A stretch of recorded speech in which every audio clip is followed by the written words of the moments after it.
Antara tahun 1998 hingga 1999, Banyuwangi diguncang oleh tragedi mengerikan. Puluhan nyawa melayang, bukan karena perang atau konflik terbuka, melainkan akibat tuduhan yang tak terlihat. Santet, kepercayaan terhadap hal gaib yang sudah mengakar selama berabad-abad, mendadak berubah menjadi alasan pembantaian terbuka. Tahun 1998 menjadi salah satu periode paling gelap dalam sejarah Indonesia. Bagaimana mungkin keyakinan lama dapat berujung pada aksi kekerasan yang begitu brutal? Apa yang sebenarnya terjadi dalam peristiwa ini? Siapa yang menjadi korban dan siapa yang justru mendapatkan keuntungan dari kejadian tragis ini? Dalam kesempatan kali ini, kita akan menggali lebih dalam tentang pembantaian dukun santet yang mengguncang Banyuwangi antara tahun 1998 hingga 1999. Tragedi ini bukan sekedar catatan sejarah kelam, tetapi juga meninggalkan lebih banyak pertanyaan dibandingkan jawaban. Bersiaplah, karena dalam pembahasan ini kita akan mengungkap sisi gelap dari ketakutan, manipulasi, pengkambing hitaman, serta perebutan kekuasaan yang berkontribusi dalam salah satu lembar hitam sejarah Indonesia.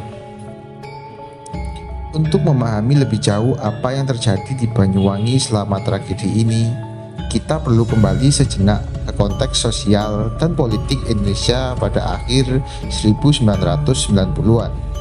Saat itu, negara tengah berada dalam situasi krisis yang mencakup berbagai aspek, ekonomi, politik, dan sosial. Keadaan di Banyuwangi tidak dapat dilepaskan dari kondisi besar ini. Dalam bukunya The Indonesian Economy yang diterbitkan tahun 2000, Hail Hail menuliskan bahwa tahun 1997 adalah periode kelam bagi Indonesia. Krisis moneter yang awalnya melanda Thailand dengan anjloknya nilai mata uang baht akhirnya menyebar ke Indonesia. Rupiah jatuh drastis, inflasi meroket, dan banyak perusahaan gulung tikar. Kondisi ini menyebabkan gelombang PHK besar-besaran, kesempatan kerja semakin menipis, dan angka kemiskinan meningkat tajam. Dampak dari keterpurukan ekonomi ini semakin memperburuk kondisi sosial masyarakat. Harga kebutuhan pokok melonjak tinggi, tekanan hidup semakin berat, dan ketidakpastian masa depan menghantui rakyat. Di sisi lain, ketegangan politik juga semakin meningkat. Pemerintahan Orde Baru di bawah kepemimpinan Soeharto yang telah bertahan lebih dari 3 dekade mulai mendapat perlawanan. Stabilitas yang selama ini dijaga dengan cara otoriter mulai goyah. Pada tahun 1998, gelombang demonstrasi besar-besaran terjadi di berbagai daerah, dipelopori oleh gerakan mahasiswa yang menuntut reformasi. Ketegangan memuncak, dan pada Mei 1998, kerusuhan besar pecah di Jakarta serta kota-kota lainnya. Dalam tekanan yang begitu besar, Soeharto akhirnya meletakkan jabatannya pada 21 Mei 1998 setelah 32 tahun berkuasa. Namun, kejatuhan Soeharto tidak serta-merta membawa ketenangan. Sebaliknya, Indonesia memasuki periode transisi yang penuh dengan ketidakpastian. Selain masih bergulat dengan krisis ekonomi, masyarakat juga harus menghadapi pergolakan sosial dan politik yang semakin memanas. Rasa ketidakpercayaan terhadap pemerintah semakin meluas, dan perpecahan di dalam masyarakat semakin tajam. Di tengah situasi yang penuh kegelisahan ini, muncul berbagai cara untuk mencari penjelasan dan perlindungan. Salah satu yang berakar dalam budaya masyarakat, khususnya di Banyuwangi, adalah kepercayaan terhadap ilmu gaib dan perdukunan. Sejak lama, dukun dianggap memiliki kekuatan supranatural yang bisa memberikan pengaruh baik maupun buruk terhadap kehidupan seseorang. Dalam kondisi krisis, banyak orang mulai mencari penyebab dari kesulitan yang mereka alami, dan tidak jarang dukun santet menjadi sasaran tuduhan. Banyuwangi, sebuah daerah di ujung timur Pulau Jawa, memiliki karakteristik sosial dan budaya yang khas. Tradisi dan adat istiadat yang telah diwariskan turun-temurun masih sangat berpengaruh dalam kehidupan masyarakatnya. Kepercayaan terhadap dunia mistis termasuk santet begitu mengakar.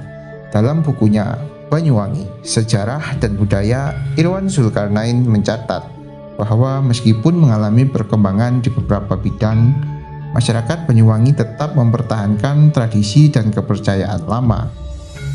Dukun tidak hanya dianggap sebagai penyembuh, tetapi juga sebagai tokoh yang dapat membantu menyelesaikan berbagai persoalan kehidupan. Namun dalam situasi penuh ketidakpastian seperti tahun 1998, peran dukun santet mulai terlihat sebagai ancaman. Ketika masyarakat tertekan oleh krisis ekonomi dan ketidakpastian politik, mereka mulai mencari kambing hitam atas penderitaan mereka. Dalam kondisi seperti ini, ketakutan dan prasangka dapat berkembang menjadi sesuatu yang berbahaya. Ketegangan semakin meningkat, dan isu santet menyebar luas di tengah masyarakat. Berbagai laporan menyebutkan bahwa orang-orang yang dianggap memiliki ilmu santet mulai menjadi target amukan massa. Tuduhan yang seringkali tidak memiliki dasar kuat berujung pada aksi kekerasan. Masyarakat yang sudah terprovokasi mulai melakukan perburuan terhadap mereka yang dicurigai sebagai dukun santet. Dalam jurnalnya yang berjudul The Witch Hunt in Banyuwangi, Social Tension in the Wake of the 1998 Crisis, B. Hoffman menceritakan bagaimana masyarakat Banyuwangi mulai melakukan aksi main hakim sendiri. Orang-orang yang dituduh memiliki ilmu hitam ditangkap, dipukuli, bahkan dibunuh dengan cara yang kejam. Tak jarang mereka yang menjadi korban hanyalah orang-orang biasa yang kebetulan kurang disenangi oleh lingkungan sekitar.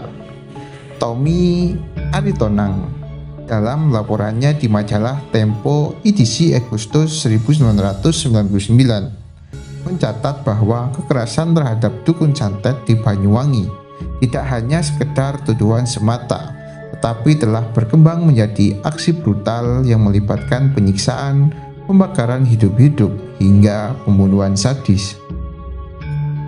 Laporan lain dari Tirto dengan judul Pembantaian Dukun Santet, Operasi Naga Hijau, dan Teror kepada NU mengungkapkan bahwa selain menyerang dukun santet, aksi kekerasan ini juga menyasar tokoh agama, santri, bahkan masyarakat sipil biasa.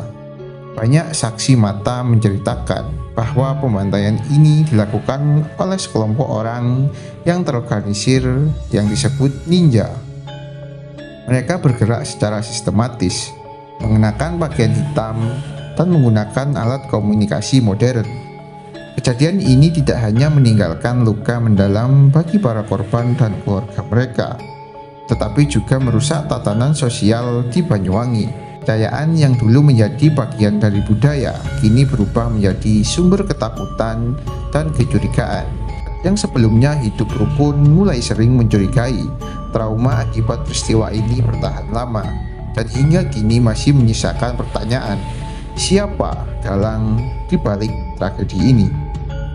Pemerintah akhirnya turun tangan untuk meredam situasi. Aparat keamanan mulai melakukan operasi untuk menghentikan aksi kekerasan dan menindak para pelaku. Namun, ketakutan yang terlanjur tertanam dalam masyarakat butuh waktu lama untuk benar-benar hilang. Hingga kini, pembantaian dukun santet di Banyuwangi masih menjadi salah satu peristiwa tragis yang membekas dalam sejarah Indonesia. Sebuah tragedi yang menunjukkan bagaimana ketakutan, ketidakpastian, dan manipulasi dapat menciptakan gelombang kekerasan yang sulit dikendalikan. Terima kasih telah menonton channel ini. Jangan lupa like, komen, dan subscribe agar channel ini terus berkembang. Terima kasih.